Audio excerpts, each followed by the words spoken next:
Pagkababa sa CH-47 Chinook helicopter, mabilis na pumosisyon ang magkatuwang na puwersa ng Philippine Army at United States Army para isagawa ang air-to-ground assault operation.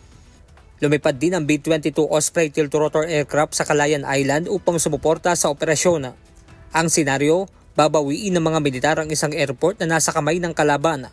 Parte ito ng taunang salaknib military exercise ng mga sundalong Pilipino at Amerikano.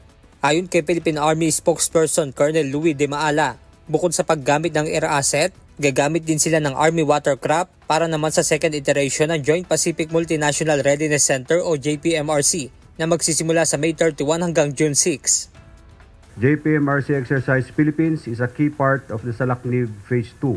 The JPMRC is a realization of our shared belief in the importance of sustained bilateral training, and this exercise deepens our combined readiness and strengthens our cooperation as allies. Bukod dito, gamit ang UH-60 Black Hawk helicopter, sumalang sa cold load operation ng Philippine Scout Ranger Regiment kasama ang US Army soldiers. The training aims to enhance joint interoperability, strengthen combat readiness, and improve tactical proficiency through realistic combined operations. Ayon pa sa tagapagsalita ng Philippine Army, lahat ng makabagong kagamitan ay gagamitin nila upang magkaroon ng equipment familiarization ang mga sundalong Pilipino lalo na sa Typhoon missile system.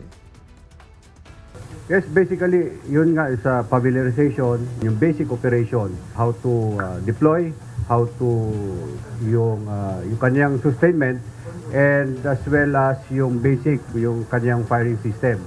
But as to yung actual live fire exercises, hindi pa tayo umabot doon. Dahil ang program natin is the whole missile battery of the Philippine Army will be trained with this capability.